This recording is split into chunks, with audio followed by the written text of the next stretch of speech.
truth.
Welcome. 1, 2, 3, 4, 5. Ladies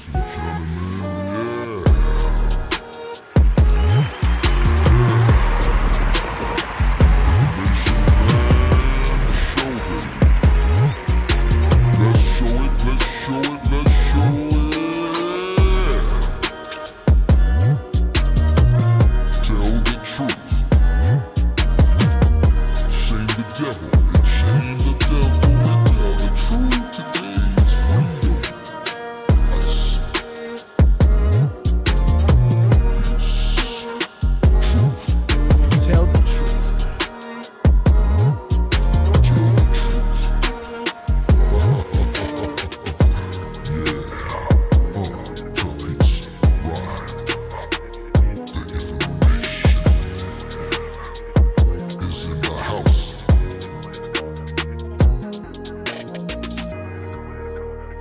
Man is scared with the truth, ladies and gentlemen.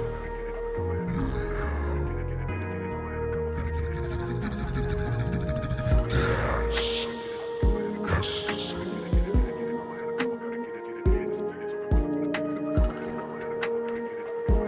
Get it? Information man. Us.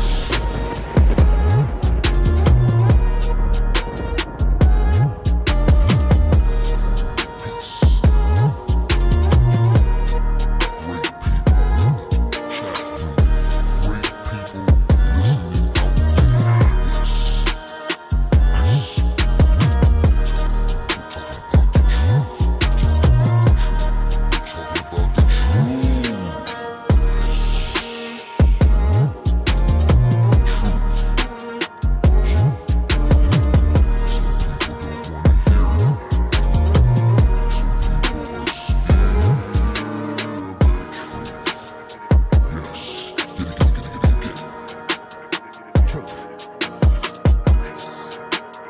Truth.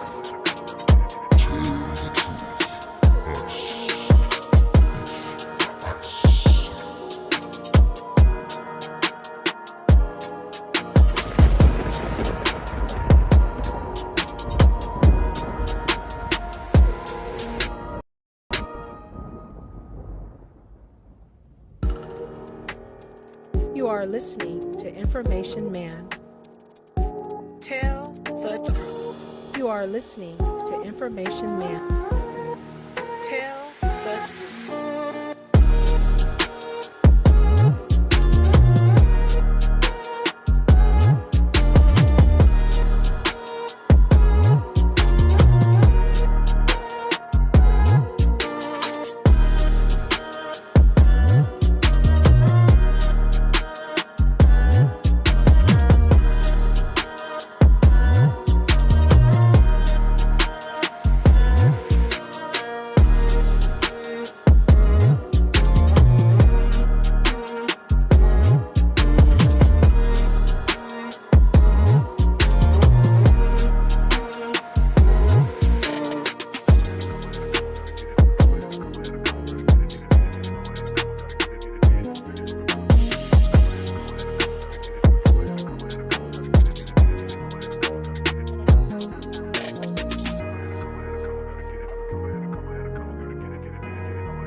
Tell the truth.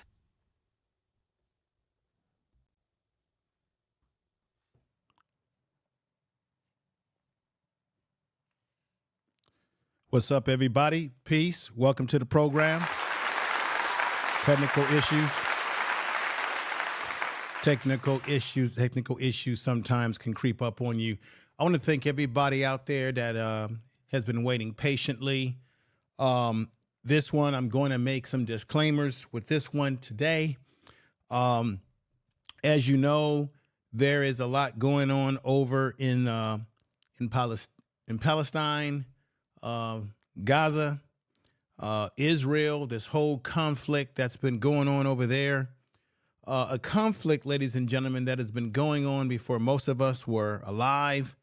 It's a conflict of biblical portions. This goes back to the Bible with the way these folks have been fighting one another. I also want to say that I do not condone the taking of people's lives whatsoever. That is wrong. I think Israel as well as the Palestinians have a lot. This is what I want to say. People get the Palestinians mixed up with Hamas. Hamas is one entity of individuals over there, and people that are Palestinian that are peaceful, who don't have anything to do with Hamas, they are separate people. Then you have Israel, or people who say that Israel is being Zionist. There's all kind of factions on both sides of this. Israel has done things that have been wrong. People within the Palestinian territory or Gaza area that have been connected to Hamas, they are wrong for taking life. Both sides are wrong for taking life, those that have been and are involved. The United States sets back and they play their political game, always involved in someone's mess, someone's issue. And then we ask black people, because a lot of you, if you listen to Professor Black's program, he said that one of the reasons why you have an Israel state, they owe a lot to black people who particularly fought in the military to make it possible. I'm going to play a clip from Professor Black today, by all means, under fair use, so that you can get a sense of where he's coming from.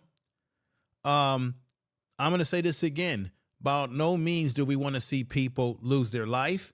By no means do we want to be calloused life, babies that are losing their life in hospitals. This whole debate over who bombed it. Was it the Hamas that bombed the hospital? Was Israel? Both parties have their hands dripping in blood and dirt. But I have to ask black people out there listening to this broadcast and those that will listen to it on the replay,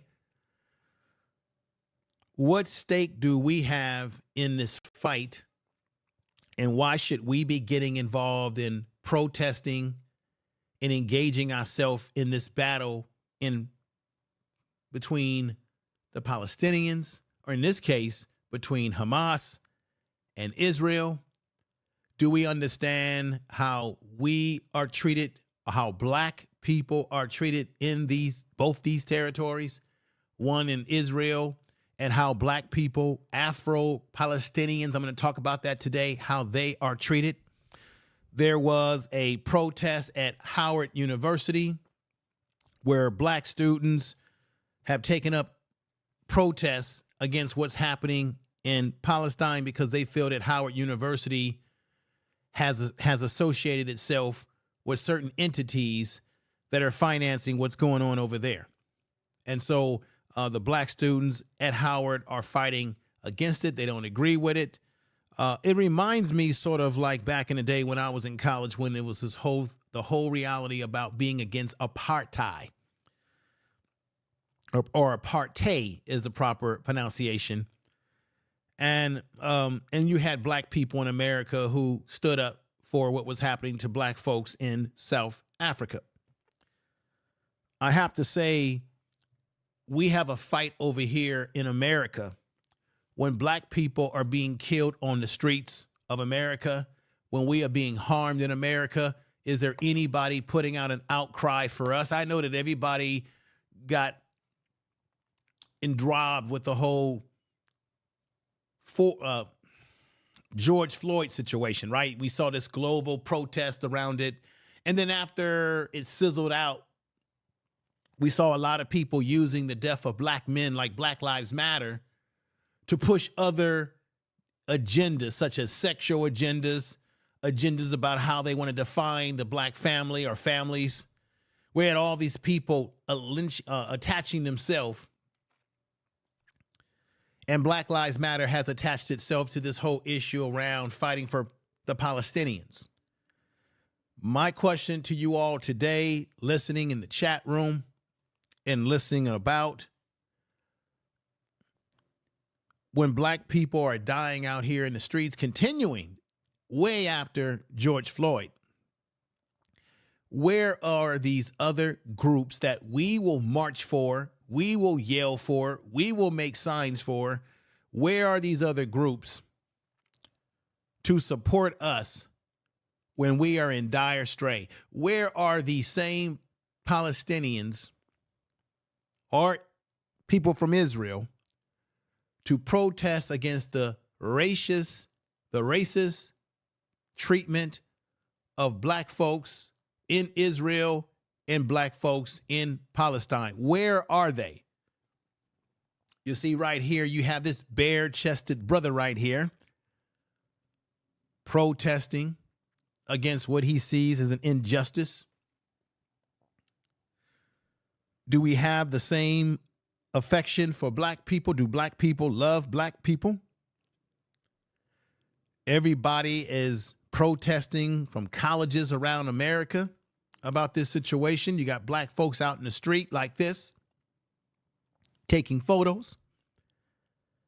But what about the countries and places in countries in the continent of Africa? There's been wars in Africa.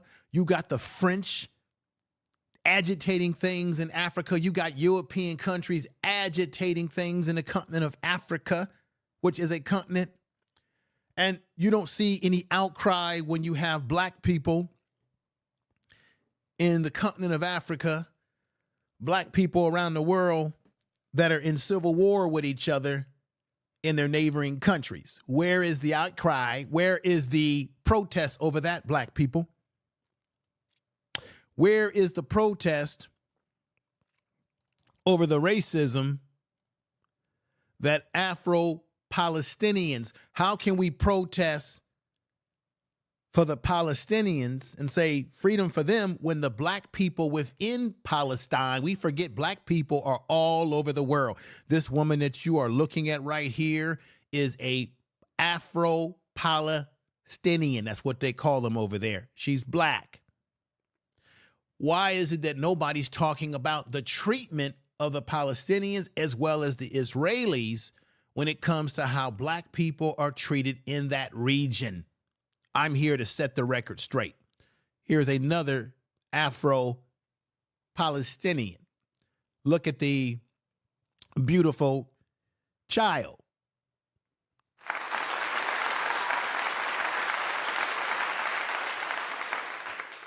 You see, this is what I have to say to you all. Tell the truth. You know, I thought about covering the issue of P. Diddy and his mess. And while we on the YouTube streets, particularly black content creators who tend to cover this sort of stuff, we love the sexy stories. We love to talk about things that really don't matter because we already have known that P. Diddy is a piece of garbage. Now, all of y'all on YouTube streets are talking about, oh, the woman is wrong and she's now trying to get a bag off of him because the man that she with doesn't give her the same access to success. You may say, well, why didn't she go for the juggler to put him in jail? She's going for 30 million. She's making claims that he actually sexually abused her. God knows what was going on with P. Diddy. But we have to admit that a man who would settle, why would a man settle if you are truly innocent of what you're being accused of, unless you've got something to hide? Let me just play this clip.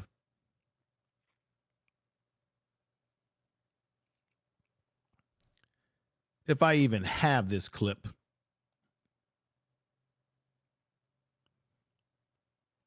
Let me put this clip. I'm going to put this clip up there to let you see the kind of nonsense that we need to not focus on when there are bigger issues to fry. So if I was to play and focus on, if I was to focus on the P. Diddy case, there would be a lot of people over here. But let me just play you a taste, just a taste, because I'm saying again, why do we care about these celebrities? Why do we care about these goofy rappers? Why do we care about these individuals who don't even care about us and what's going on with us? Because we're too caught up in the celebrity. Either she knew what she was getting into, P. Diddy knew what, we already know that P. Diddy's into some freaky stuff. Why do we even give a damn? Check it out. She had a years-long relationship of beating and raping her. Ventura filed her suit, which seeks unspecified damages, yesterday in federal district court in Manhattan. 2005, when she was 19 and he was 37, and started dating in 2007. After years in silence and darkness, I am finally ready to tell my story and to speak up on behalf of myself and for the benefit of other women who face violence and abuse in their relationships, she said. Combs' attorney, Ben Brathman, responded. Tell the truth. Let me stop it right there. Why do you care about that situation? Women should not be treated like that. However, it's a he tell, she tell. Everyone's saying, hey, he's not guilty. I'm going to say again, if P. Diddy was innocent of what he did, why would you not fight it in court?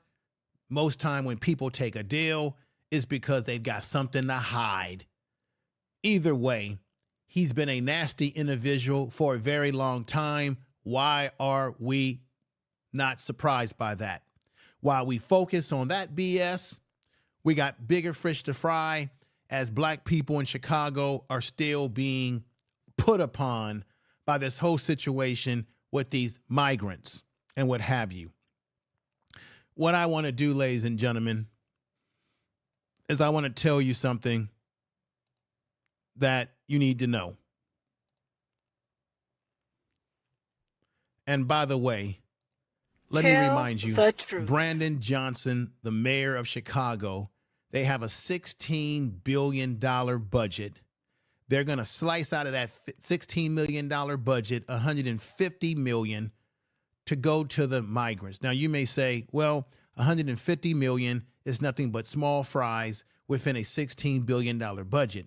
But that's another $150 million that could go to helping those in need that are citizens in the city of Chicago that now has to go to people who've got no business being there, should have never been allowed to come into that city. And now Chicago and the citizens are saying they don't want to be a sanctuary city, but you got a lot of shenanigans going on in that council. And I'm going to play a little bit of that today. I just wanted to give you a tap back. This all goes into what I'm talking about today because we need to be concerned about our business.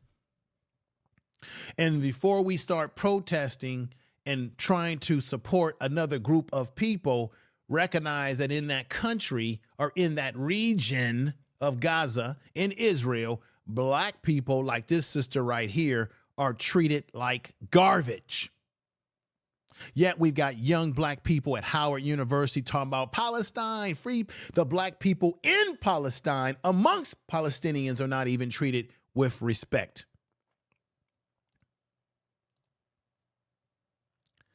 Let me put this article up here.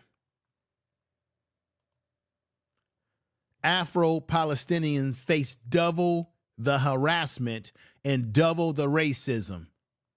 Nashin Salim is an SHARE Salim is an Afro-Palestinian from Egypt who has been mocked due to her skin color. Let me put more connection to it. Right here. So she has been mocked because of her skin color, y'all. This is in Palestine. This is where we've got young black folks at Howard University talking about how we got to support Palestine. I say it again. I do not believe in the violence. I do not believe in people getting their life taken away. But before we start protesting for another group of people, when black people are catching hell in America and catching hell globally, recognize that the very people that you're standing up for, black people, have racism and they have anti-black sentiments towards us over here in America. That's why when these people come over here, because you know a lot of them Israelis, some of them are going to be able to come over here to America. Some of the Palestinians, they're going to bring their anti-black sentiments with them. So while these black folks are smiling for the picture because they're protesting and standing up for, you can see the scarves around their neck, for the Palestinians, do they recognize that black people that look just like them, and if they lived over there, they would be treated just like this young lady right here? Serious racism that goes on over there in that country. Hit a 7 if you understand where I'm coming from. This young lady is an Afro-Palestinian from Egypt who has been mocked due to her skin color, hair for most of her young life. She's 25 years old, is one of at least 400 Afro-Palestinians from Nigeria, Egypt, Chad, Senegal, in the Sudan who live within the walls occupied by Jerusalem, Old City. Thank you. I can't make that. I'm tongue-tied with that, but y'all know what I'm saying. Adjacent to the compound. So check this out, ladies and gentlemen. The hardest part was when I started, this is what she said, when I started hating everything about myself because I was being pointed at and attacked verbally by both Palestinians and the Jewish people over there in that land. And we got young people out Howard University doing this type of stuff, y'all. For our brothers and sisters in Palestine this year.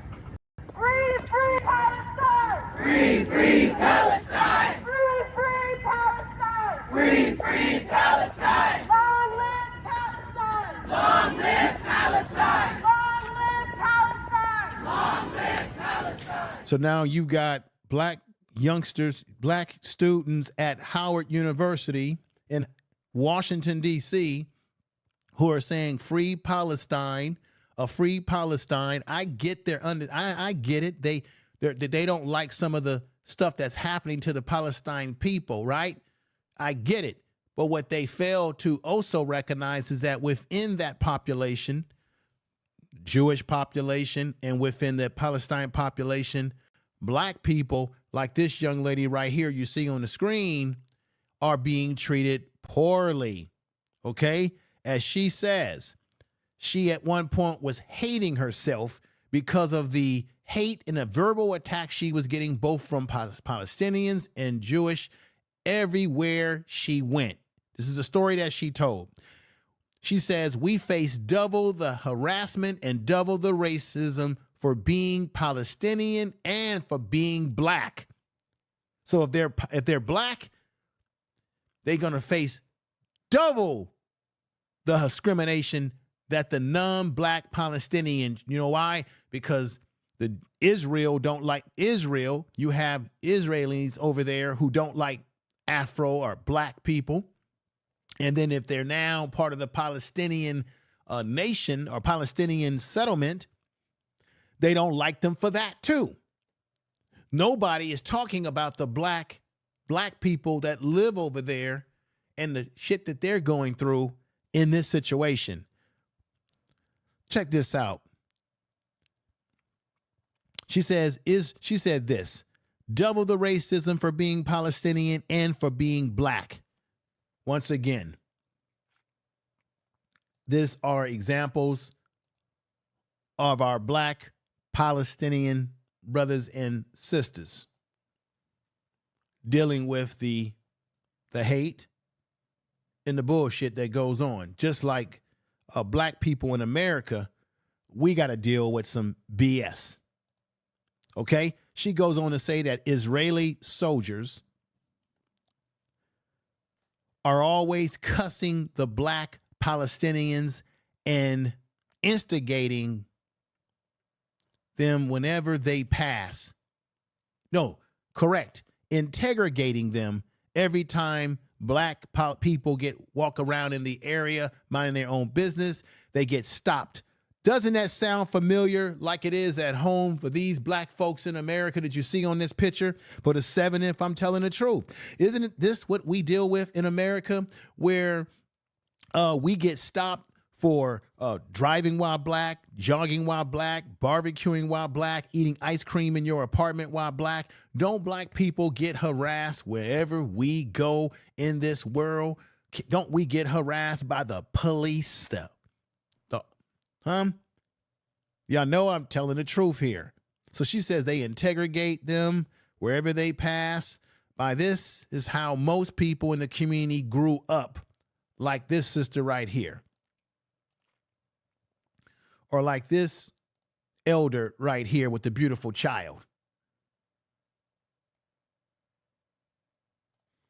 And this sister telling her story.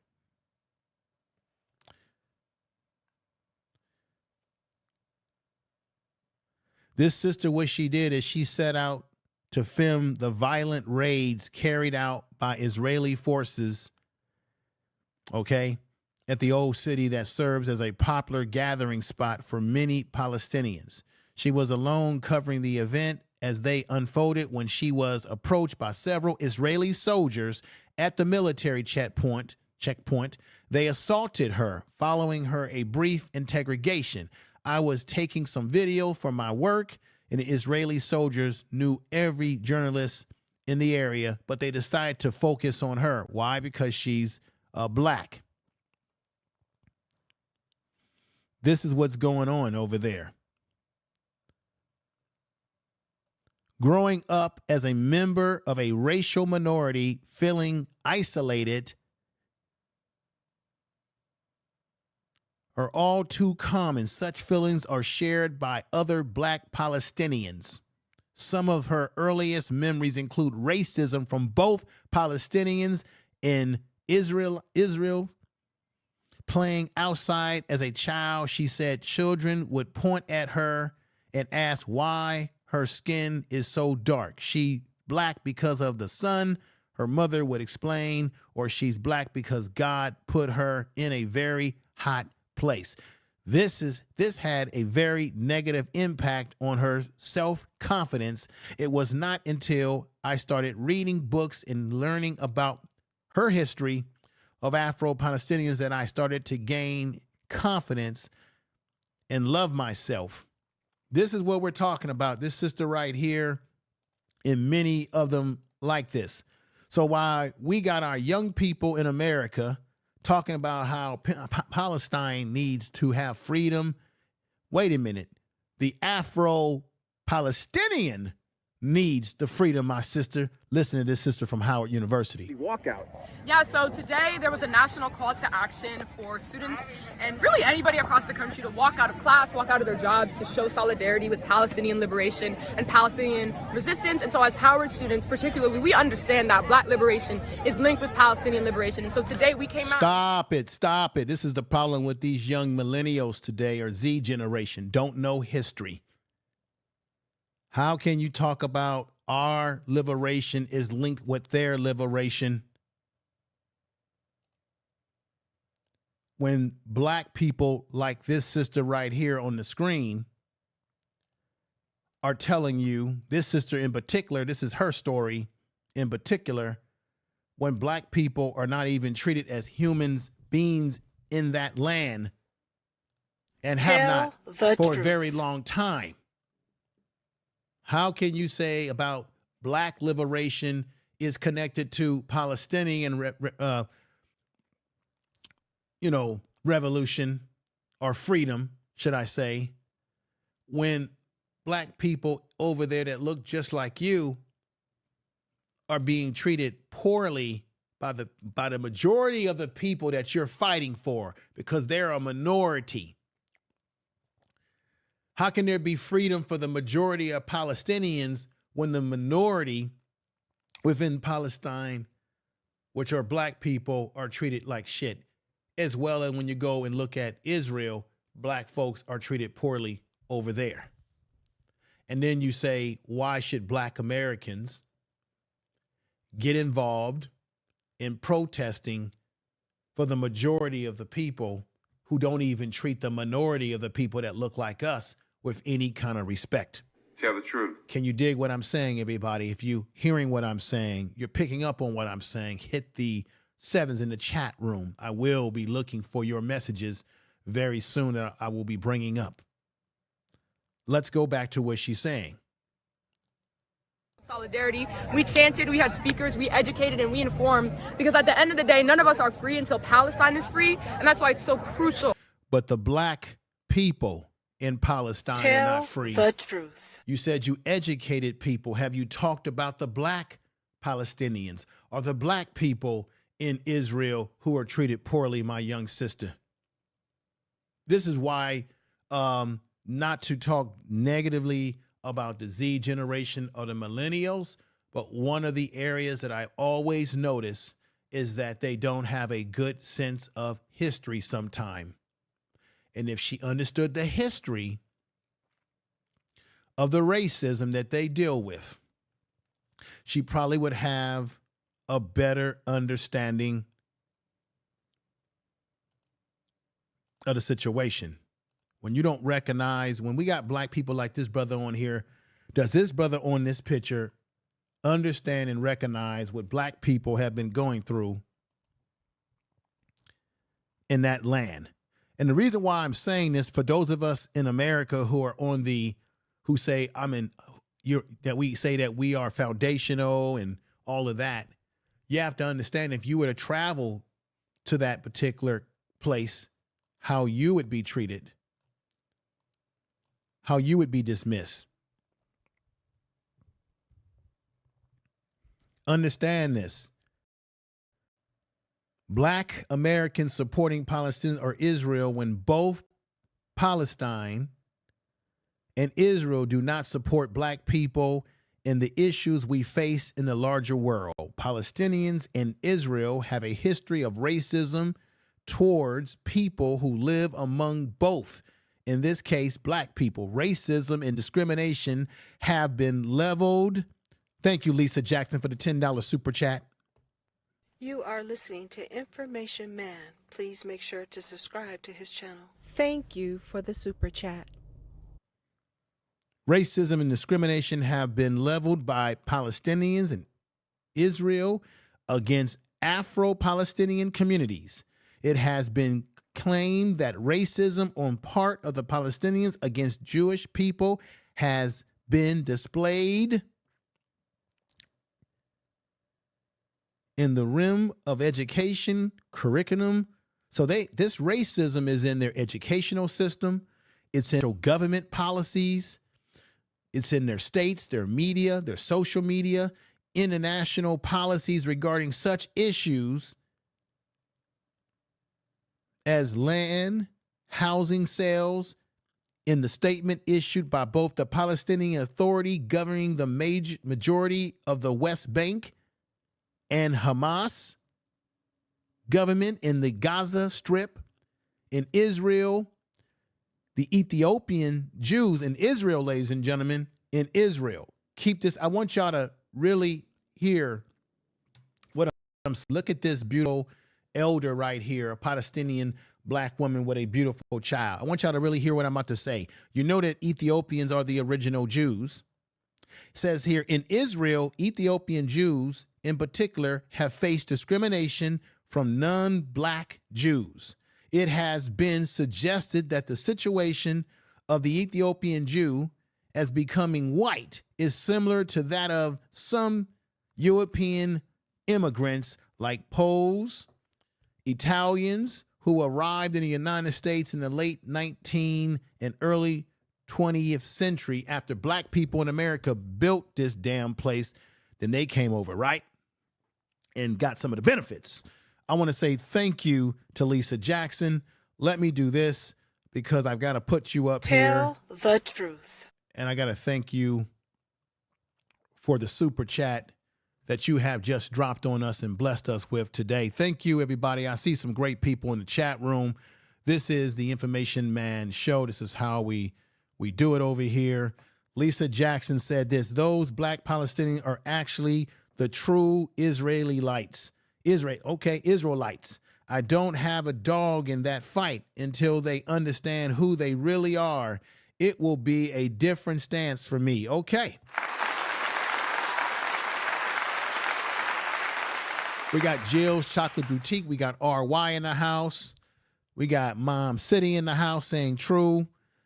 Shabazz in the house. Charlie in the house. Empress Goddess in the house. Hankerson's in the house. Thank you for being here. Arabs and Israel people do not give a, they don't give a damn about. Thank you. Let me make sure I put this brother up here. Thank you, brother. Thank you for that. Arabs and Israel people don't give a F about black, period. That's what I'm saying. Lisa Jackson. Let me put Lisa Jackson up here.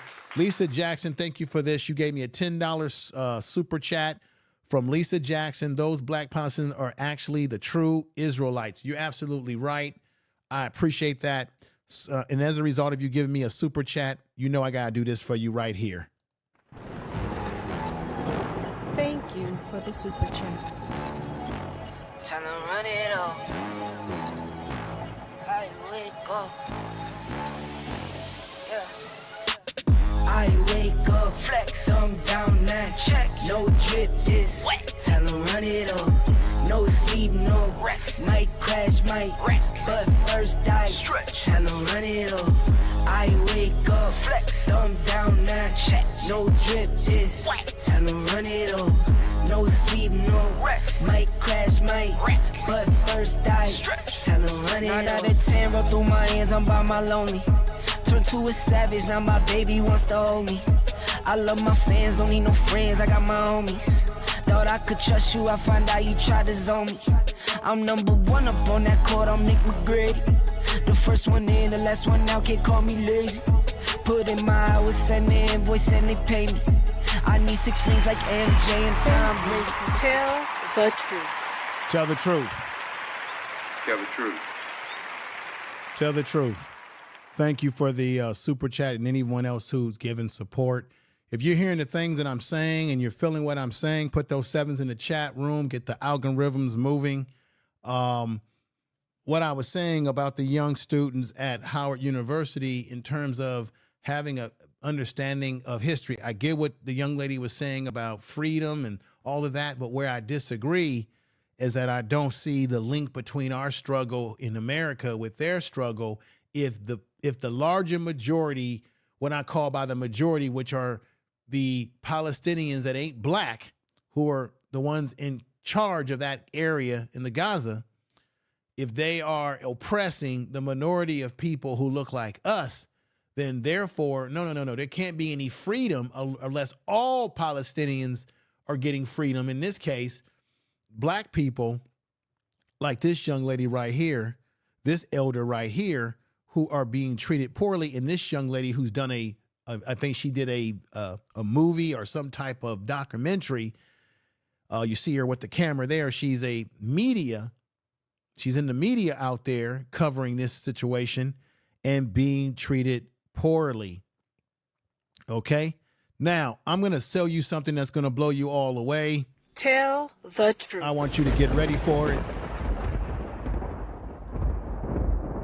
Because as we listen to our young people talk like this, They're not educated on some things and listen to some be more. out here and to be organizing for Palestinians and supporting them in their fight and their resistance of Israel's colonialist occupation. So corporate media has an agenda, and they're continuing to spread misinformation and disinformation about what's actually going on. They're continuing to paint Palestinians as terrorists. And while we can acknowledge that anybody dying is unfortunate, right?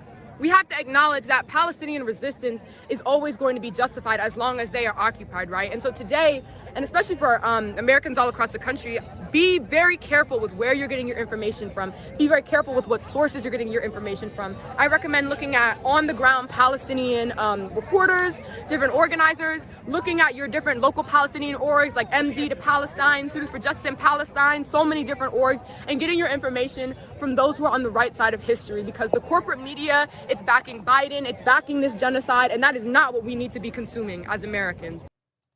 Tell the truth. Now, I want to say something. The sister is correct about looking at other sources to get your information. She is right about the Biden administration. I got to agree with all that and the stuff that she said. She was very informed about what she was saying. In terms of the mainstream media, the corporate media having an agenda, she's absolutely correct. I'm not even going to pity on any of that stuff that she said because she was correct. I get the sentiments of the students at Howard standing up for another group of people that are being oppressed or being harmed in some way. Obviously, there's been deaths over there, people that have lost their life, babies that have been killed in these hospitals. Both sides pointing fingers at each other saying, no, I did it, no, you did it. Both Israel and Palestine are pointing fingers at each other. Then you got the Hamas situation that they feel that Hamas is a terrorist group that has these underground tunnels that they wanted to blow and destroy. I get it. It's obvious to me that Israel wants the land. To me, it's obvious that it's a land grab, that they want the grab. They wanted these people to move to the north, and now I'm finding out that they further want them to move further and further, because really, I think the goal is to take control of the whole area and actually make it, and this is just my opinion, I think eventually they want to take the Gaza Strip and make it another part of the Israel state. This is just my opinion about it. Okay, this is allegedly my opinion. Okay, to move the people off. I get where she's coming from with all of that, but you got to be more educated on who you are protesting for, who you are standing up for, when people that look like you are treated as second or third class citizens, are treated very poorly by both sides of these factions. So while the sister said great sentiments, and her, she waxed poetically there in saying the things that she said, this is what she failed to understand, that if she was to go over there. Yeah, so today. Stop, I'm going to freeze it. If this lovely sister at Howard University as a student, I hope she's very successful in all her endeavors in what she's trying to do and study there. If this sister right here realized that if she was to go over to that area, Gaza, what do the people over there, what would they say to her? How would they view her? Tell the truth. What is the words that they say that would be disrespectful to her, that a young lady like this has to deal with and has been dealing with since she was a child, 25 years old today? Let me put this word up here for you. I want you all to look at this very carefully. You see this word, A-B-E-D, Abba. Do you know that this is a very derogatory term that they call black people in Gaza? This is what they call a black person in Gaza. Abba. Remember this word that you see on my screen, A-B-E-D. The information man gonna give you the information. Information is power. On other channels, you're gonna listen to nonsense.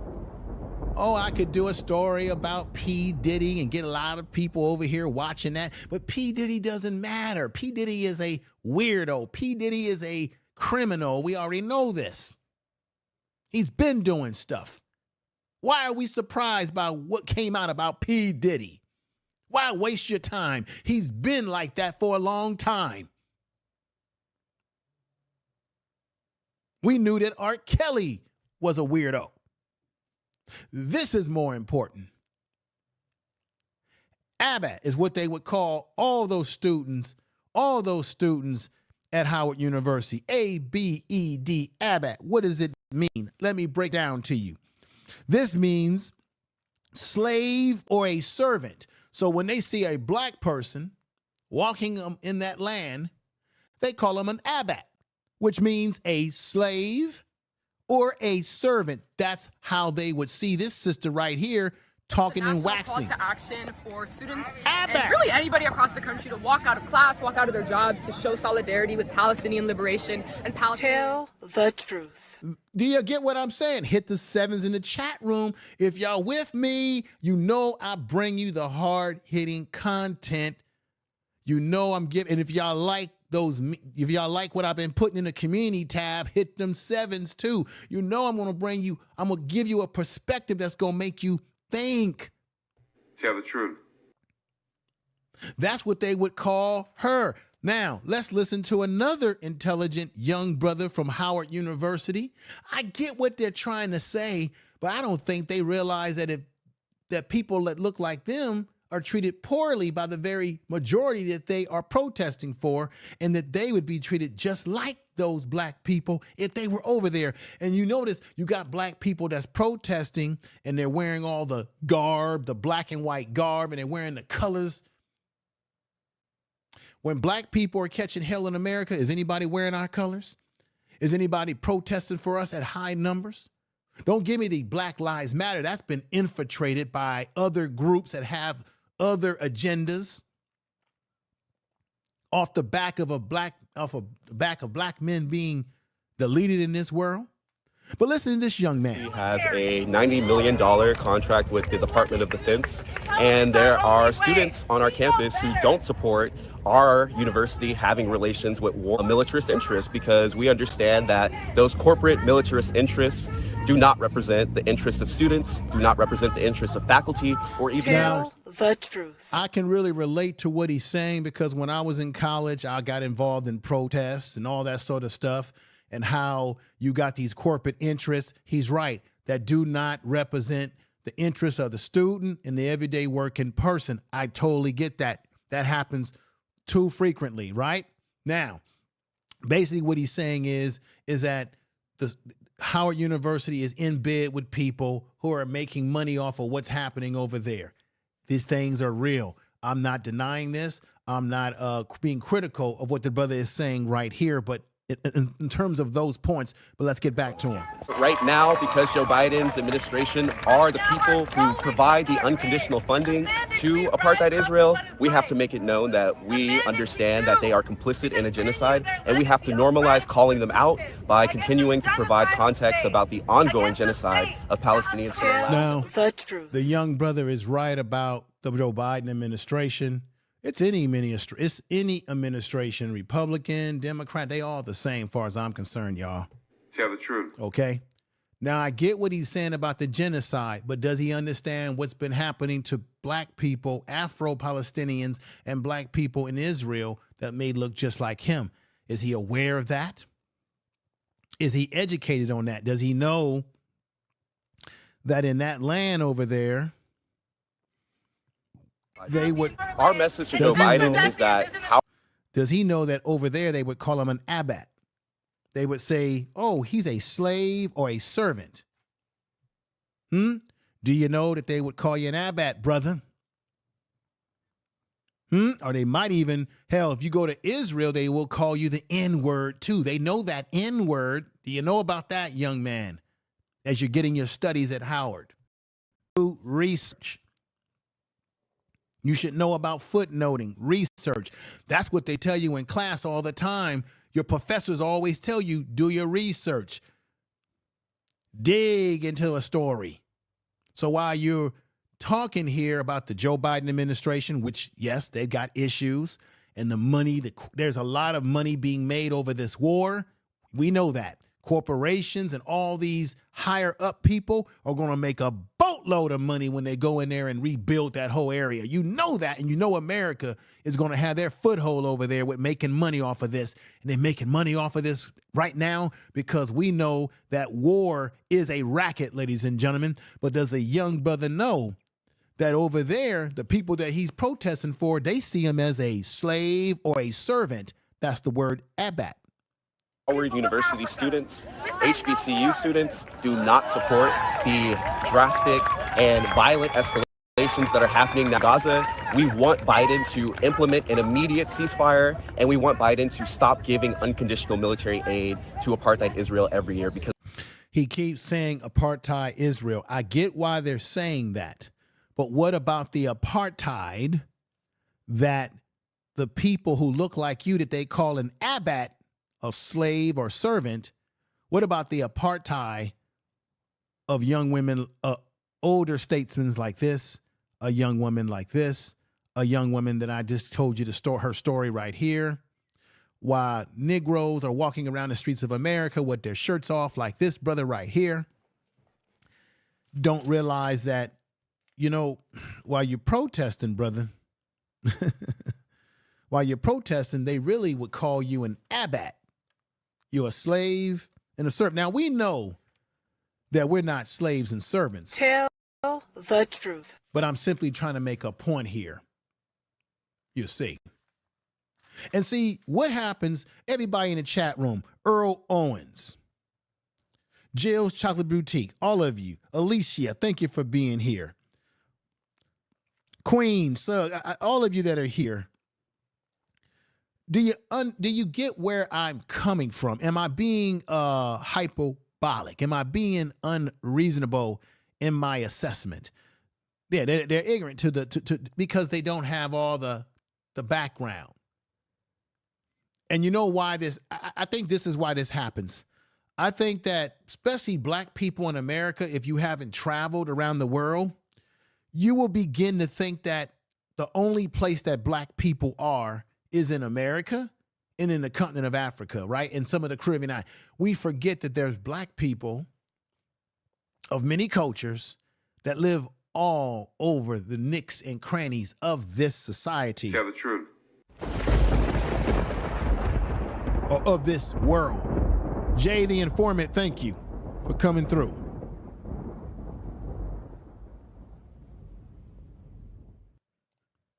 Thank you, everybody, for coming through and being a part of what we got going on over here today. A lot of Israelis are from the United States, so they bring American racism there. No. Don't give me this. No. See, you see what you're doing here? No. They've had racism and all of that over there going on even before they came over here to the United States. Let's stop that. I see where you're going at. You're saying, well, they brought it over there. No, there's a lot of Israelis that live over there. They ain't never been to the United States, and they got racism over there. So I hear what you're saying respectfully, but I'm not buying that. Oh, they imported it from America. No, this is a racism and white supremacy is a global phenomena. It comes from around the world and spins all around back to America over there. Everybody's got their brand of racism around the world. So even if you've got people from Israel who come over to Israel and bring more of it from America, before they even brought it over there, they had it over there already. They had it already. That's not trying to make this out to be, oh, well, they didn't have, as if they didn't have racism before the Israelis who left America went over there, as if they didn't have it over there already. Come on now. Let's stop this. Let's stop that notion. That's false notion. Brother D.O., what's going on, man? What's shaking with you, brother? He said, smash the likes. Yeah, what's going on, brother? Let me give you a clap. Peace.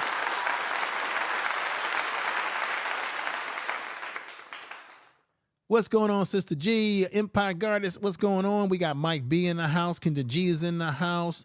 True, it's all over. It's a global phenomena.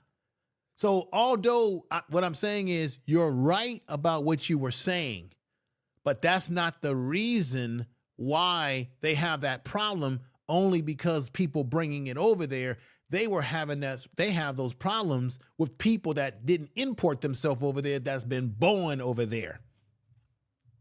This is generational stuff. Jill's Chocolate Boutique is in the house. She says, hey, we got love to travel with waves, says hand pink wave. She's waving at everybody. Thank you for coming over, my sister.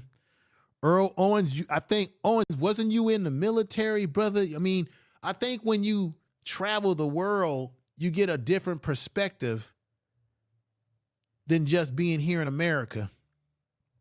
I'm a Black American Muslim. You are correct. Thank you, Charles.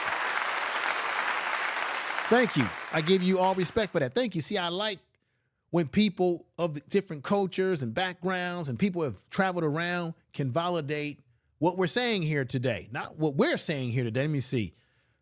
Owen says this. Earl says this. Yes, sir, I was in the Army. So Earl, brother Earl, you know that what I'm saying is true, that if you were in the Army and you had a chance to travel around, you know that what I'm saying is true, that you done seen some stuff, man. You done seen how this stuff is global. And check this out, Base, no disrespect to you. I get what you were saying, but it is global. And I'm not saying, because I know there's going to be somebody that's going to leave a message and say, oh, why are you whining? Why are you using a crutch? No, I'm not whining. I'm simply explaining what's going on from this perspective, that we have Black people in America who are protesting for a larger majority that ain't Black, that's oppressing a small minority of Afro-Palestinians or Afro-Israelis who are treated poorly by the Jewish state. And we have to recognize that when we go into this protest mode. That's all we're saying over here. There's no hate. And I'm going to say it again. I do not agree with what took place over there with Hamas and things that because you know that the people that's part of that Hamas, ladies and gentlemen, I don't support Hamas because you know Hamas is treating Black folks poorly over there too. They're a part of what the sister just said, verbal abuse, saying things to them negatively, calling them out of their name. They're a part of it too. And they've been doing their terrorist activities over there. And Israel's been doing their disaster. They've been doing their activities too. Both these countries or both these people got a lot of blood on their hands. I know it doesn't sound popular as we have people like this out and about screaming and yelling at the top of their lungs with chests out.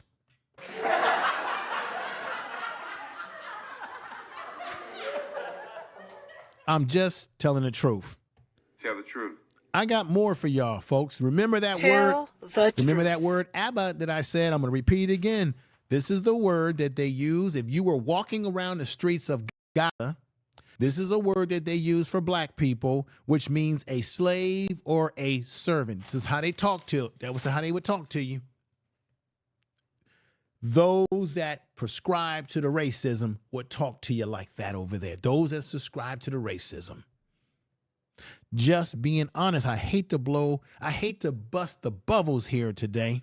Now, as the young man right here, support Zionism. As this young man said he doesn't support Zionism, and I totally get that, and I agree with that. There are some other students. Tell the truth. There are some other students who are protesting at Harvard University. And particularly what I noticed is that there were some prominent Black students involved in the protest. And this is what I mean, folks, that when we protest for other people and then things happen to us, these other people don't come to our rescue. Wait until I show you what just happened to these young people here. So what I want to show you is I'm going to push this on here. Let me stop this right here. The young man that you're going to hear talking on here, I believe this is Amari. And the young lady that you're going to hear with the braids, I think she's Cujo and Amari. They are two Black students who have put themselves on the line for protesting. They're putting themselves on the line and have been standing up, fighting, and speaking out about what's happening to the Palestinian people. Once again, I wish Black people would put this type of energy into standing up for what's happening to us over here and what's happening to people that look like them over there by the people that they are saying that they support. You're going to see what just happened to these folks right here. But listen to them speak. Feel like there are lists with our names on it demeaning us and slandering us. They paraded a truck around campus with me and Amari and other organizers' face and names on it in an attempt to derail our organizing. Billionaire Bill Ackman is mobilizing the ruling class to make us unemployable. But we shall not be deterred. Look how the brother is waxing poetically. We should not be a turd. We stand proud. We raise our flag. We stand proud and we raise our flag. But do you know that the Afro-Palestinians, black folks over there are being treated like crap, and they would do the same to you as you wear their garb and you have the flag, their flags behind you, and you have the garb that you have on there. If you would go in the streets of Palestine and go out there in the streets of Gaza, they would call you an abbot, a slave, and a servant. And they probably will call you the N-word as well to boot. Let's get back to it. We raise our sign. We wear the beard. We wear them. Ladies and gentlemen, what do you think about what I just said? I know I'm probably a very controversial stream I'm doing today. I see we got my man DOD. I like to hear some of your words about this. Earl Owens, make sure you check out DOD's YouTube channel. Check out each other's channel. We got another CG. When the news days, let me see, he says, when the news days stay west, east, for I know what the news is doing. Interesting. Lisa Jackson says, I love my sisters and brothers over there, but fight back. Let me see. Another CG said, when the news days stand west, I set east, for I know what the news is doing. Okay, great point. Tell the truth. Tell the truth. All right, let's continue. Thankfully, it is primarily black and Arab students that are facing the brunt of these racist attacks. And have you forgotten about the racist attacks that the black Afro-Palestinians and the black folks over there in Israel are facing too? My sister, keep that in mind. As check this out. They can plaster our names and faces on trucks. They can parade through Harvard Square calling us anti-Semites. They can even attempt to make us unemployable in the future. But none of that changes our solidarity with Palestine. So, Tell the truth. What you have there, ladies and gentlemen, is that the young lady, I believe that's Cujo, and the young man, Amarion, they have both put their college prospects in risk. As you heard her say, you could hurt us from getting jobs and graduating opportunities. So they were willing to put their situation on the line. I know people do this all the time in colleges. We protest. I've protested in school, and you put certain things online, right? But they're doing it for a group of people who, how many of the Palestinian students that they go to school with at Harvard University, how many of them speak out about the racism amongst their own people against Afro-Palestinians? How many of them speaking out that they're willing to put their college, their future on the line for a group of people who ain't even speaking out about the racism that their people are inflicting on people that look like them? Now, why they said that you can plaster our face on billboards and you can try to take away our job opportunities, you know why? Because the two black students that you just heard on there, who were the lead protesters at Harvard University as it relates to the Palestine and Israel conflict, they've been getting hate mail. Yes, sir. Yes, ma'am. They've been getting their faces plastered on billboards, on trucks that have been driving around the community saying that they're an anti-Semitic for them standing up. But where are all these people to come to their support? And sometimes we get ourselves in the wrong damn fight with the wrong damn people who don't give a damn about us. When are we going to give a damn about ourselves? Because now their situation is in jeopardy, and none of these people that they're protesting with are going to help them out. Are they going to give them a job? Are they going to give them employment? Are they going to give them a good reference on their, when they go out, when they try to go for their master's degree? Check out what happened to them right here. Feel ashamed of our support of the Palestinian people. We will never be harassed into silence. Black student organizers at Harvard are being attacked by Zionist and right-wing forces for their support of Palestine. Their faces are being shown on trucks around campus, accusing them of being anti-Semites. But despite these efforts to derail their organizing, they say they will not be deterred. We resolutely stand in solidarity with the Palestinian resistance against the apartheid state that is Israel. It is genocide of the Palestinian people right now. Shamefully, it is primarily black and Arab students that are facing the brunt of these racist attacks. But none of that changes our solidarity. Now, I want y'all to see, did you all see the trucks with their face on it? Look at that. Got her face.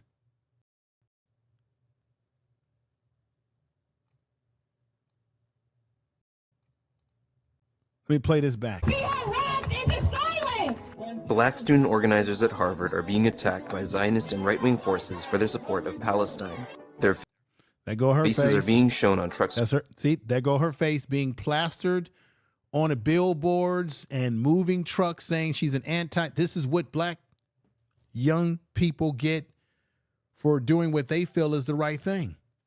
Protesting for a group that's catching some hell from the Israeli, but at the same time treating black Palestinians like garbage. And then look at his around picture. Campus, accusing them of being anti-Semitic. Right there, that's his picture.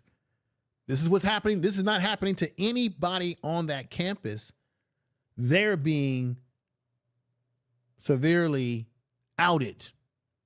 So is any of these people going to come to their rescue? But despite these efforts to derail their organizing, they say they will not be deterred. They will not be deterred. Brother,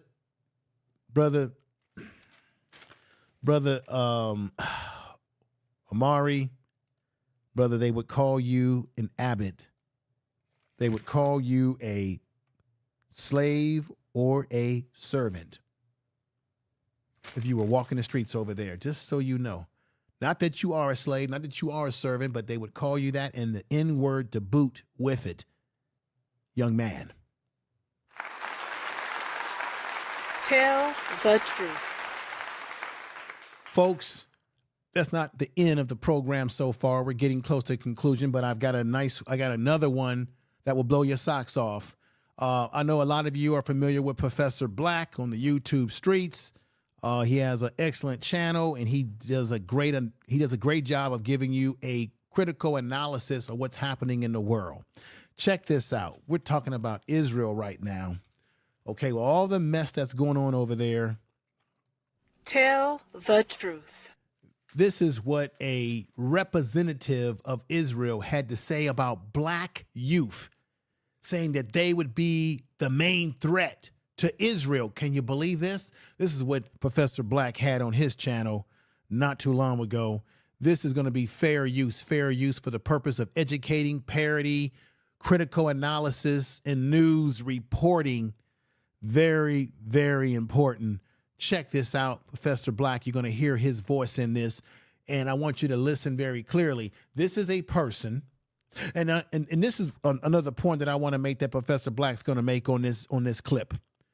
Our black leadership, whether it be the Congressional Black Caucus, these black folks, these Negroes you see on the CNNs and on TV, they're not doing anything for us. They're selling us out every which way.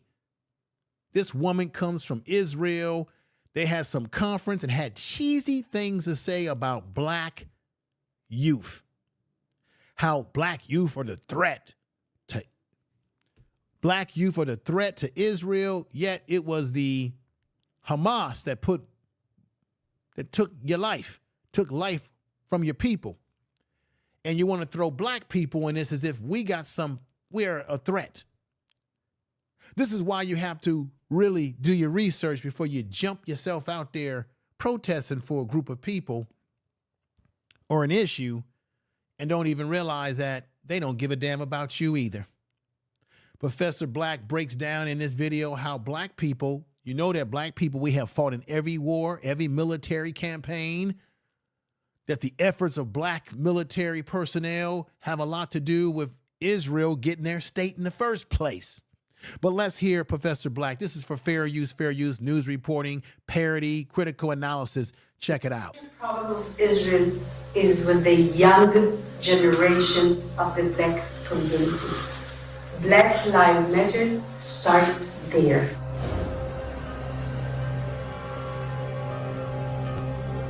I want to stop that there.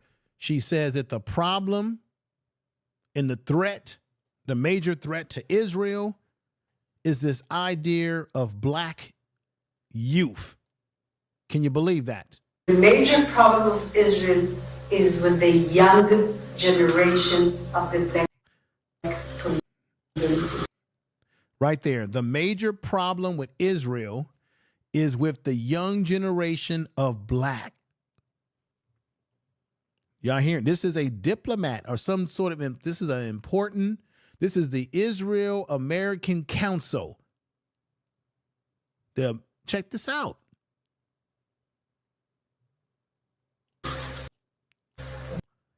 The major problem, and let me put myself up here because this is critical analysis, baby. The major problem with Israel is with the young generation of the black community.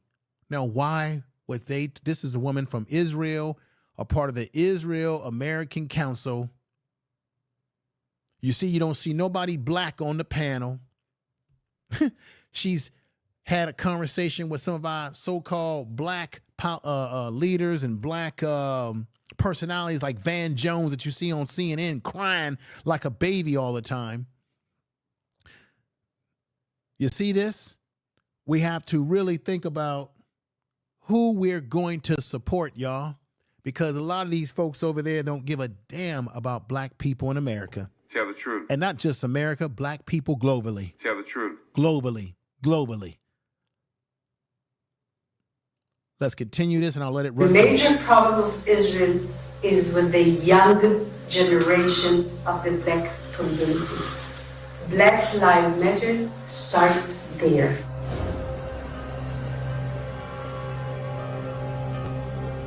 I had last week a dinner, sit-down dinner at my house with 40 people, which are considered the leadership of the black community and very important people. They can be part of our doing an activity. Now, Judith Shore did make sure to say that she had a dinner with people she called black leaders. These are Negroes who white power made prominent, put them on TV, gave them a government job, but they've got no power, they have no influence. If they did, then Miss Shore wouldn't have been complaining about the problems they're having with young black people.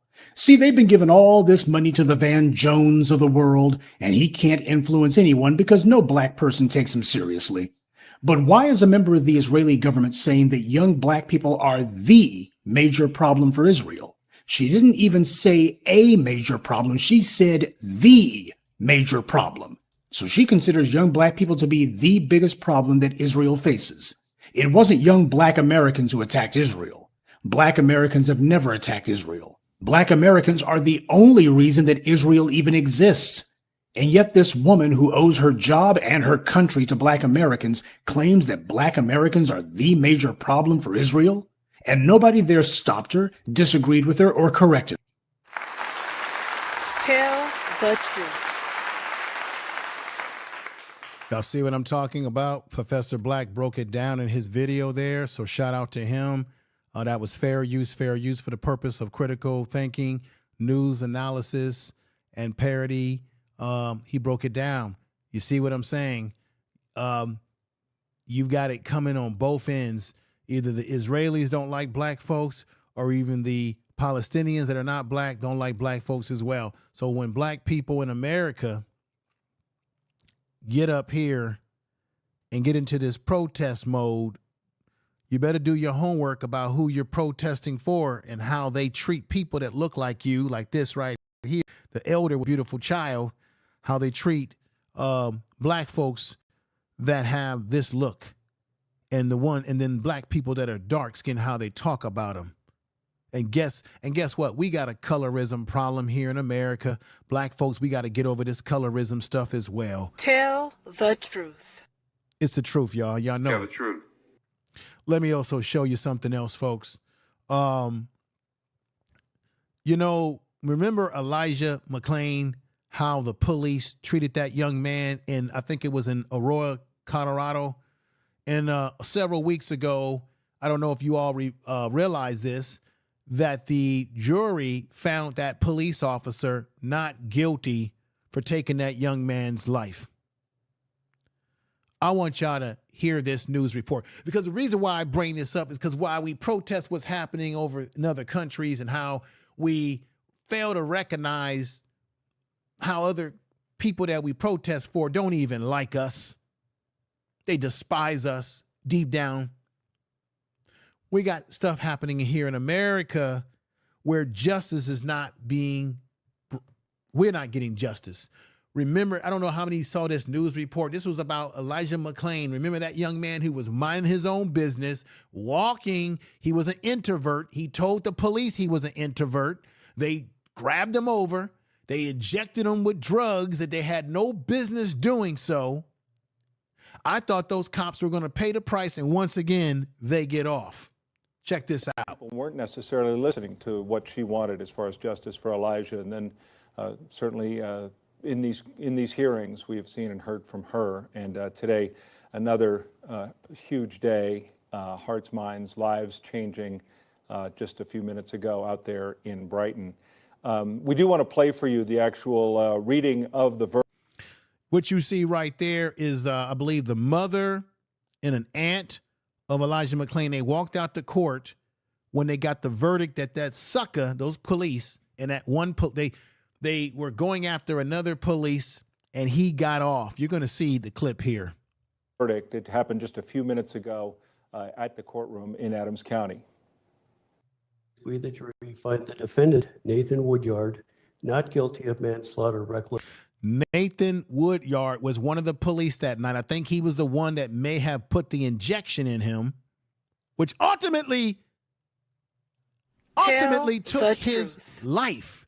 Where was the protest for this situation after this verdict came down?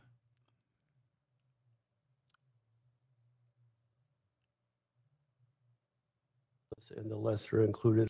Let's play this. I want y'all to clearly hear the effery here. Out there in Brighton. We do want to play ago at the courtroom in Adams County. We, the jury, find the defendant, Nathan Woodyard, not guilty of manslaughter, reckless, and the lesser included offense of criminally negligent homicide. So they found him not guilty of criminal homicide. So therefore, Elijah McClain his family did not get justice. Peace to everybody in the chat room. We got Reliable, Empress Goddess is here, Jill Chocolate Boutique is here, the Underrated Darkness. What's going on, Underrated Darkness? Ladies and gentlemen, me and Underrated Darkness are way overdue to do a stream together on his channel. He's been contacting me over the last few months. Things have been elusive with my schedule. I'm busy. I got a lot of things going on, but me and Underrated Darkness will be doing a stream together. I know you did send me an email. Let everybody know. Everybody in the chat room, definitely check out the Underrated Darkness. He's in the chat room. That's my brother. And thank you for coming over, brother. But we will, I know I've said this before, but we will do a stream together. We're going to make this happen. We're way overdue. We're way overdue. Will happen. Also, I want to say to Steven out there, the young man who's a artist, who's going to medical school, we will, I think you sent me an email as well. We will be doing a one-to-one show together to talk about your journey as it relates to medical school. Have not forgotten about that as well. But let me just put this in here, let you hear just a little bit more, folks. And that's that moment, you know, the Perry Mason moment, but in real life, you know, it's not a movie, it's not a TV show. And you're struck by the fact that Shani McClain is sitting in the front row of that case, and really from the beginning of this, she's been the person at the center of this, sometimes reluctantly, knowing that some of those protests and some of the people were sort of she felt like using her son's name, sometimes inappropriately. But she has been steadfast in her ability to speak for her son, and she's felt that need to be that voice for her son. And you see her walk out of the courtroom today. Obviously, a very... Let me move this up a little bit. Play this part here. Keep in mind that the reason why the coroner said that Elijah McClain died was because of ketamine use. We've now changed the idea of ketamine use in the field. There was this old, antiquated idea of excited delirium, and this idea that maybe Elijah McClain had excited delirium, and that's the reason why he was given ketamine that day, is because they suspected, looking back nonsensically, that he had excited delirium, but they gave him ketamine. And now in Colorado, you cannot give ketamine in the field on suspicion of... So now you can't give the drug ketamine, which they gave Elijah McClain, but he's no longer with us in the third dimension. The family still doesn't, as you can see right here, jury finds Woodyard not guilty when he gave him something that they ended up outlawing in the state. But yet he still gets off.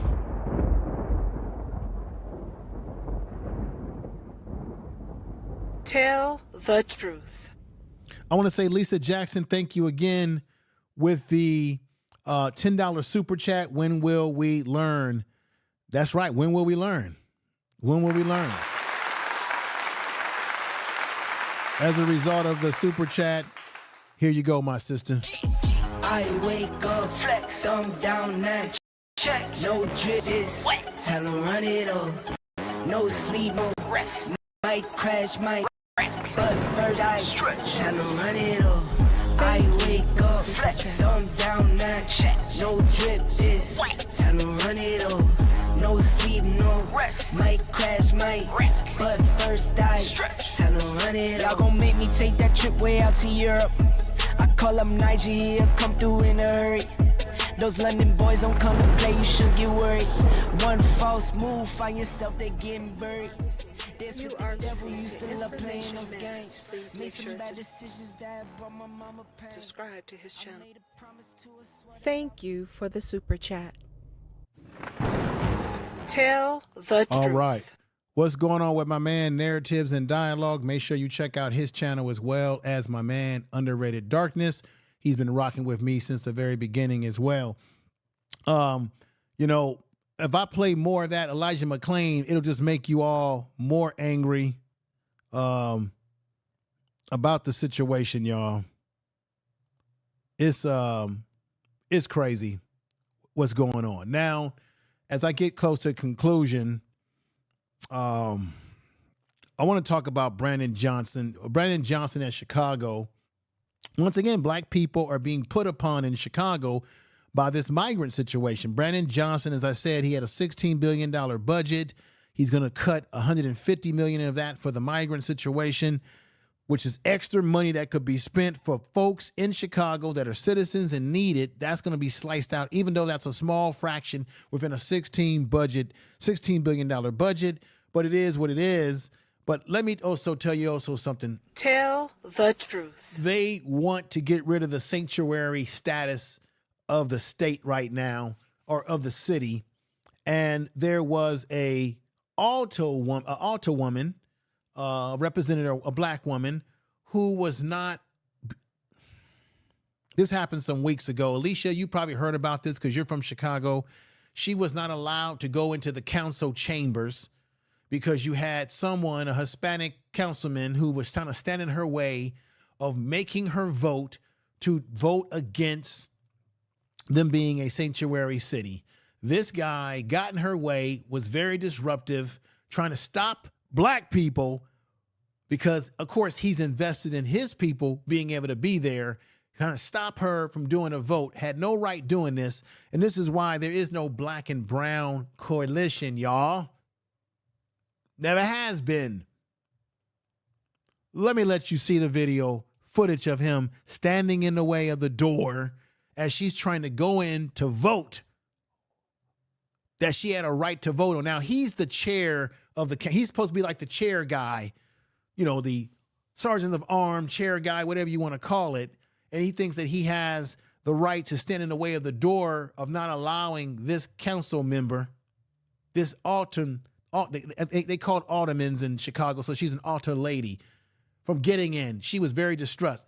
But check this out. Let me let you see this right here. And I'm bringing this up because we got things going on here we need to be dealing with too, right? And recognizing. Check this out. This is the whole Chicago migrant situation, and black folks are fed up out there. They're saying, we don't want to be a sanctuary city. And matter of fact, nobody in the state of Illinois or in the city ever voted for it. It's just some bullshit that these politicians, these Democratic politicians, came up with. Okay? Check this out. Do not hold her. Alderwoman Emma Mitz tried making her way into chambers to do her job. You can see Alderman Carlos Ramirez Rosa standing in her Carlos Ramirez Rosa trying to stop this black woman from voting because I guess he's down with the migrant situation, so he's got his people's back. This is why we got to have our people's back. And he's trying to stop her from getting in to do a vote that she had every right to do.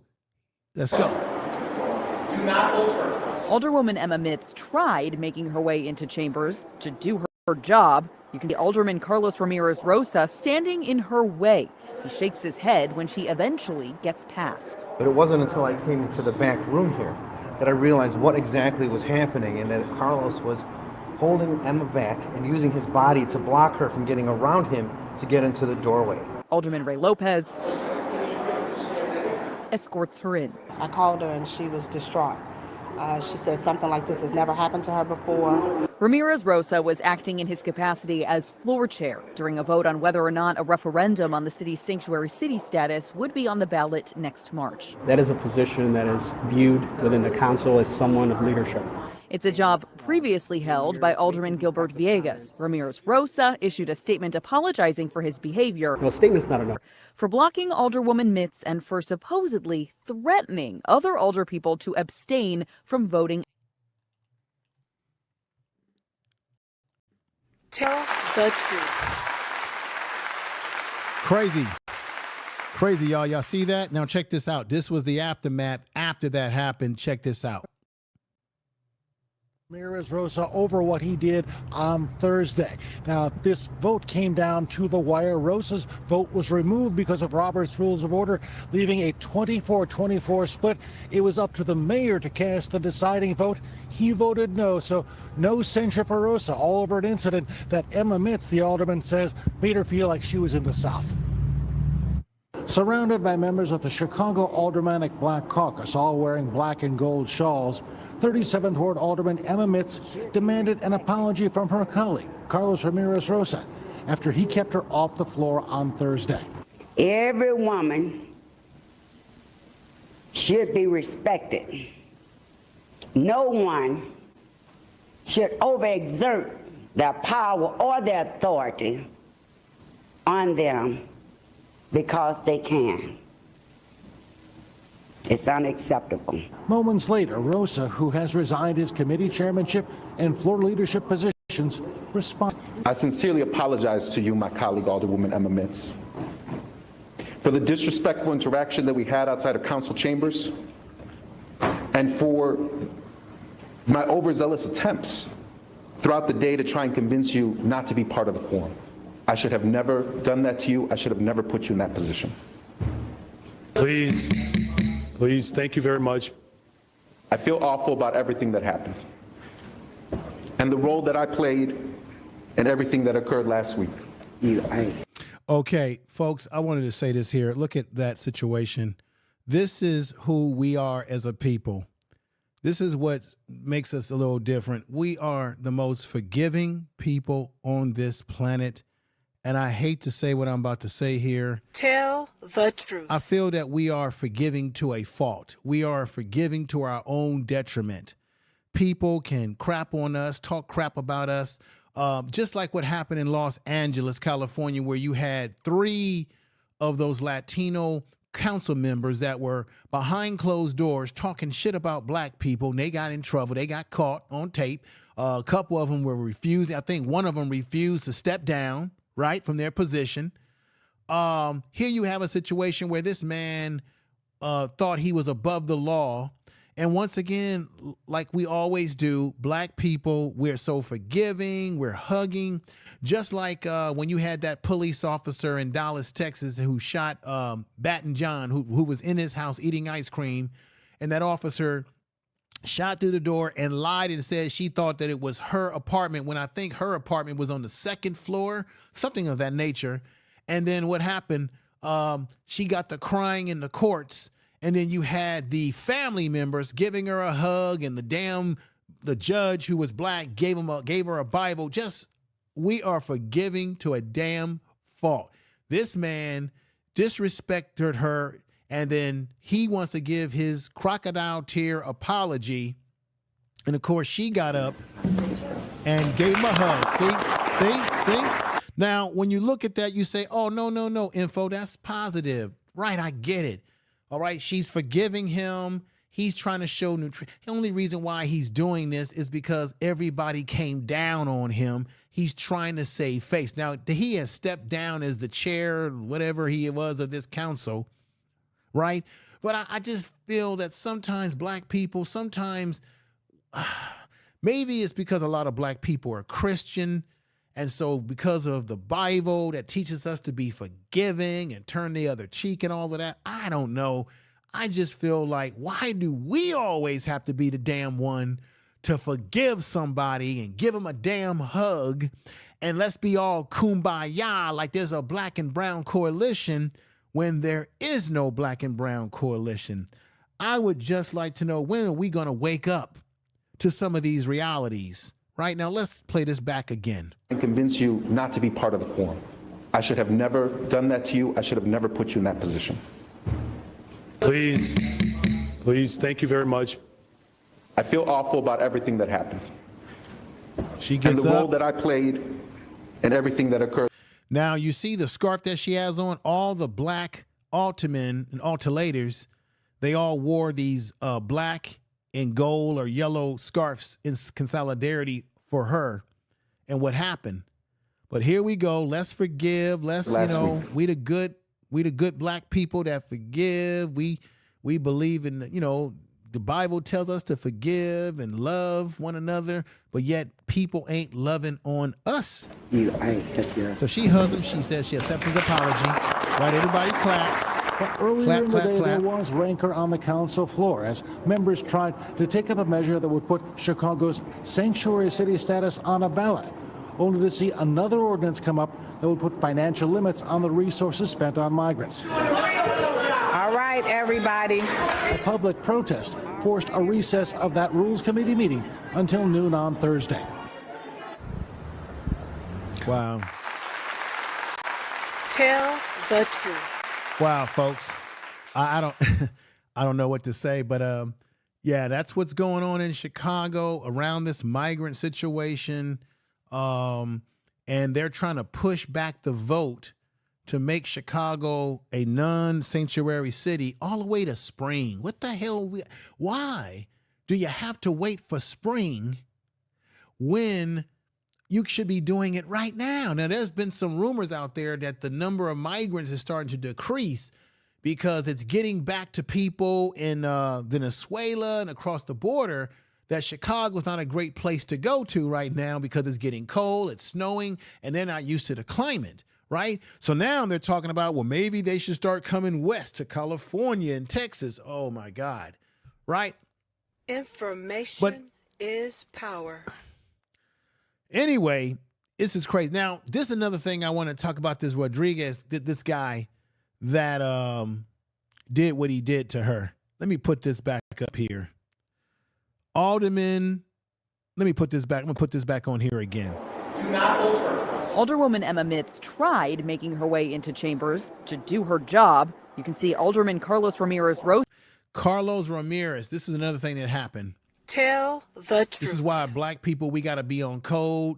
I don't know what the hell Brandon Johnson's doing, but he wasn't on code, everybody. I'm exposing him right now. Do you know that there was a vote that was taken to dismiss this guy off the council, to dismiss him, to silence him? I think it was to silence him, to penalize him for what he did to that sister that you see in right her there. way. He shakes his head when she eventually tell the truth. They had a vote, and the person who broke the tiebreaker in this vote, once again, we are forgiving to our own fault. Ladies and gentlemen, who do you think broke the vote? Oh, it was good old mayor, good old buck dancing, good old shuck and jive, Brandon Johnson.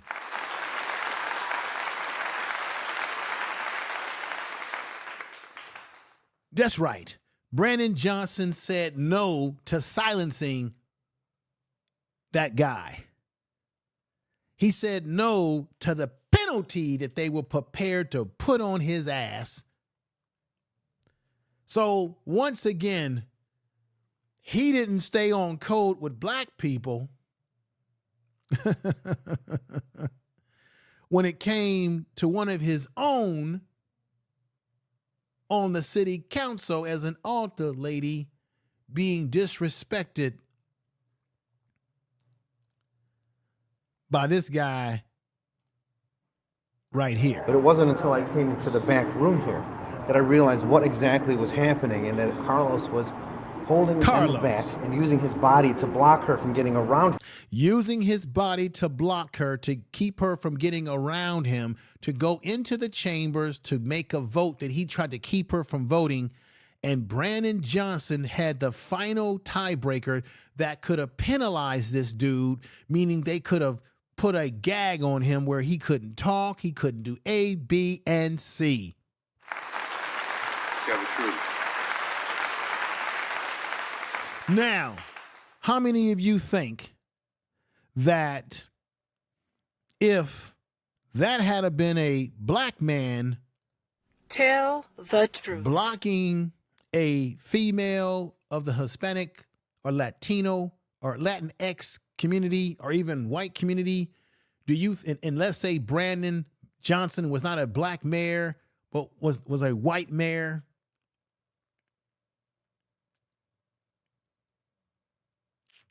do you think they would have gave that black person grace? Hell no. Hell no. Tell the truth. But we always have to be the forgiving ones to a fault when other people wouldn't give a damn about us if we were in the same situation. That's your mayor of Chicago, y'all. That's Brandon Johnson. Let's give it up to him. Thank you, HH and Mike B. Let's give it up to him again. Tell the truth. This is the type of black leadership that you have in America. Brandon Johnson reflects those black folks on the Congressional Black Caucus. Black people, we have no real leadership, politically speaking, in this country that looks out for us. So we must look out for ourselves, and especially think about that when we're protesting the buffoonery that goes on in other countries where black people like this lovely sister right here, this lovely sister right here gets treated poorly. Let me break down further. Afro-Palestinian Talk Heritage and Resistance. Palestinian African descendants describe their daily struggle against double racism and Israel occupation, y'all. Okay? It's hard not to get detained here. 16-year-old, her name is Abada Bowie, I can't make this out, Afro-Palestinian from Chad, told reporters from his home in the old city, I have to be aware. This is a young man that's saying this now. I have to be aware of the way I look and even the way I walk to avoid making the Israelis suspicious of me. Isn't it the same thing that black people deal with in America with the cops? right? Abdi is one of the last 350 Afro-Palestinians from Nigeria, Chad, and Senegal, and Sudan residing in the Muslim quarters, okay, of the old city.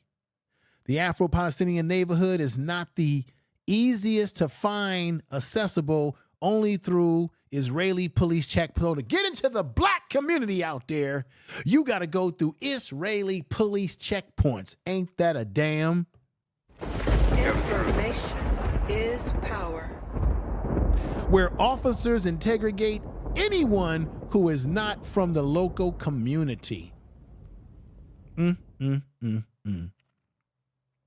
Most Afro-Palestinians in the tight-knit community come to the region as religious pilgrims during the British mandate for Palestine, and many have been part of the Palestinian resistance movement since Israel established in 1948. Others arrived as volunteers with Egyptian army to fight against Zionist military, take control of historical Palestinians during the Arab. So black people, check this out. The Afro-Palestinians got there originally as religious pilgrimage and got there to fight against the occupation of what Israel has done to them since Israel got established in 1948.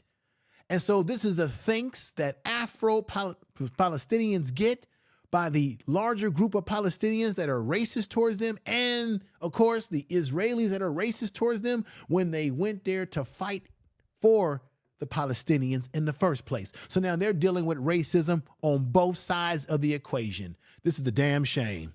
Tell the truth. Tell the truth. Tell the truth. Let me look what you all are saying before I end the program today. We got all over the world. Thank you. All over the world. We got ALIE 100. We got Big Dog Philly OG. Make sure you check out his channel. Like, share, and please subscribe. Thank you, brother. Be one to all of you.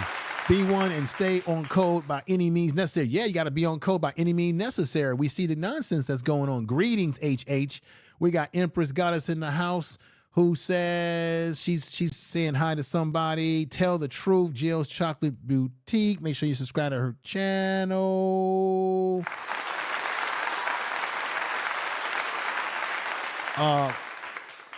Caroline Quinn says, correct. Thank you for your words. We got RY. It's been in the house rocking with us all day here. Narratives and dialogue. Narratives and dialogue, brother.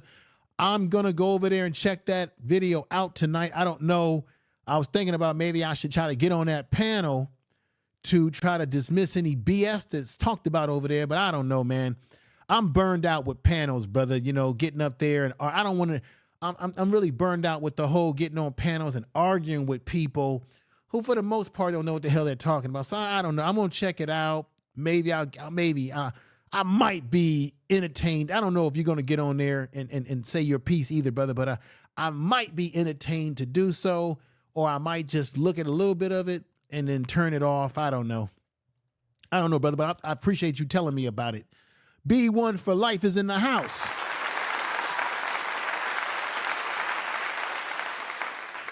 We got Shabazz in the house here. Let me see what Shabazz and all hell was broken out. Exactly. Thank you. We're all on the same page over here. We got Embrace the Villain. What's going on, brother? Yeah, yeah, embrace the villainous. I'm all burned out with panels, man. Like, I do go over to my man Black Man Unfiltered, and I haven't been over to Sir Hale in a minute on his panel, but sometimes I go over to Black Man because we can have intelligent conversation over there where nobody's screaming and yelling at each other. We can, we get a little. Sometimes brothers can disagree about stuff, but we can still walk away without people having hard feelings. But these panels where you get these Negroes that get on these panels and they want to shout you down with all their information that they have, is just, I just don't see the benefit to arguing with somebody that live 3,000 miles away from me. You ain't never going to meet them. Most of these cats, people hide behind their avatars and stuff. But what's the sense of, back and forth and the whole banter? I'd rather spend time making content than wasting hours on a panel talking to a bunch of people that don't know what they're talking about. And I didn't spend an hour to 2 hours on a panel with them when I could be working on content. You know what I'm saying? I'm just saying, narratives and dialogue. Think about it, man. Think about what you can accomplish in all the time you spend on a panel arguing with fools. You could have made a new video. You could have went out there and made some money. You could have made you a sandwich and all that kind of stuff. You could have went and visited some family that you haven't seen in a long time. Think about it. Sometimes we spend more time on these panels than we actually do with our own damn family. Tell the truth. So, I think if I watch that tonight, it's going to compel me to want to get up there, especially if I hear some nonsense. And really, you're going to have people talking about something that they're not a part of, have no internal understanding of, trying to talk about something that you know more about than they know. And most of these people that's going to say what they got to say over there tonight, narratives and dialogue, most of the things they're going to say, most of those people don't even realize that people that they look up to, their own Black history books are written by people that are members of those organizations. People that they look up to. They probably got pictures in the household of people they look up to. It's just that kind of stuff, man. But anyway, what's going on? We got the Canadian connection in the house. What's going on? Yes, truth. Arguing with hard head that won't. Yeah. I'd rather spend time working on some content, coming up with some new stuff for the show here. Maybe make a podcast. Maybe drop some more information in the community tab for you guys. For you ladies and gentlemen, I'd rather spend more time doing that.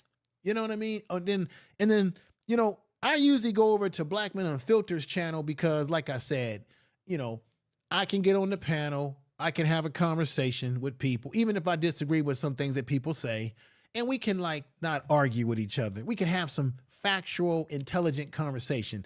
Sir Harold Truth, same thing on his channel. You can have intelligent adult conversation about things and walk away. The whole Fight Club thing, I've been there, done that. Check this out, ladies and gentlemen. I'm a member. I'm an original member of the original Fight Club. That's the Sunday Rumble on O'Shea Duke Jackson's channel. Okay, that's the real Rumble. That's the I'm an original member of the real Bat Team, the real Justice League, the real Marvel Universe, and that is the Sunday Rumble. Remember those Sunday Rumbles some years ago? All this stuff that people doing on YouTube Street, they're just copying off of what we already did on the Sunday Rumble. I'm one of the original members of the Sunday Rumble, okay? So Fight Club, all this shit, we done that, what, 5, 6, 7, 8 years. That's been done already. Come on, man. Y'all just trying to copy off of what we did. And the shit that we did was more classic, y'all.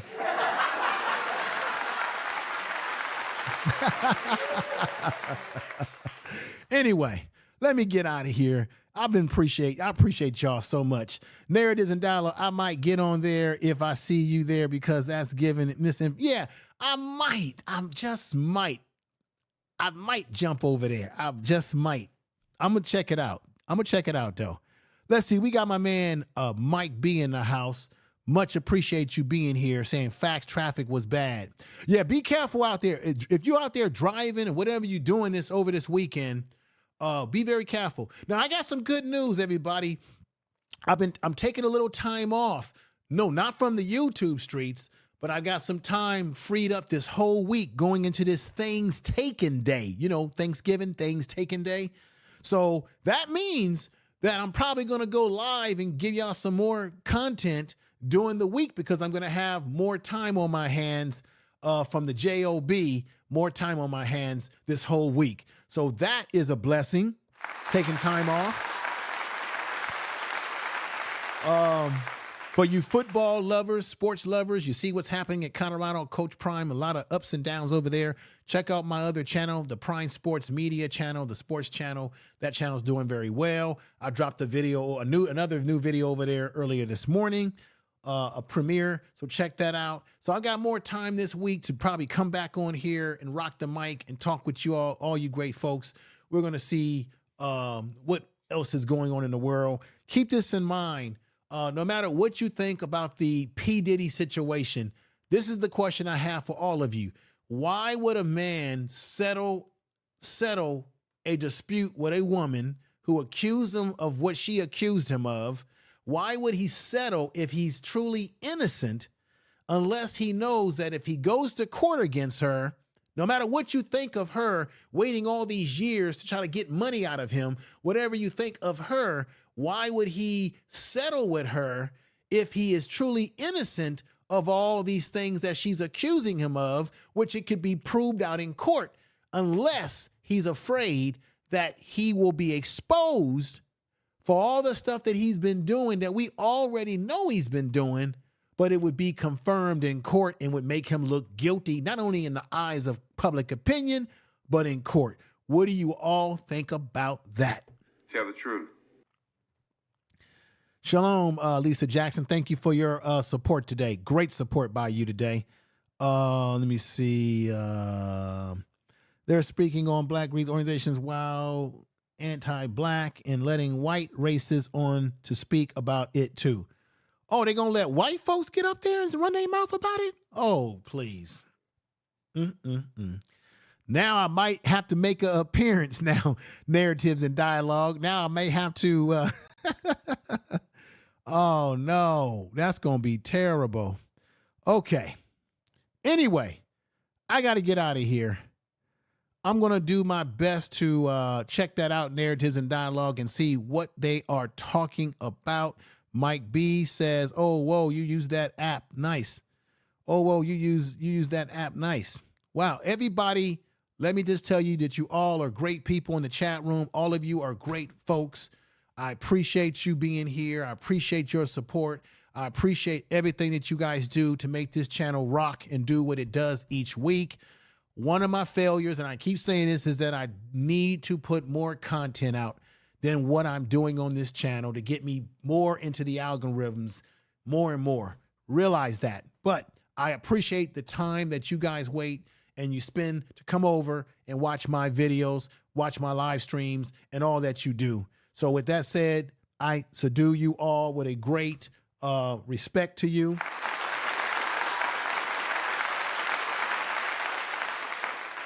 And we're going to get on out of here like that. Thank you, everybody.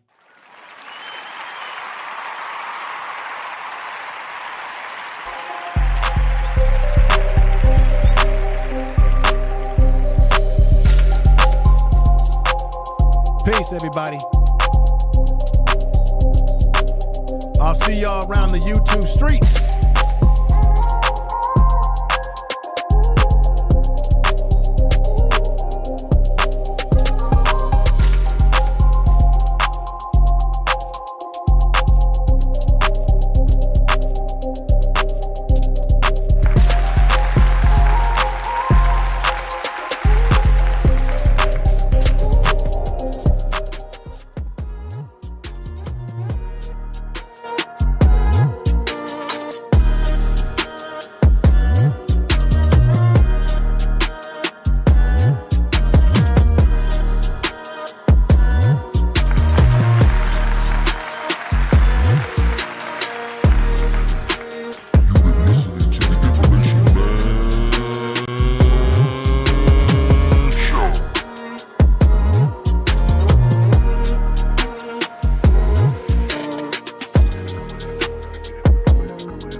Tell the truth.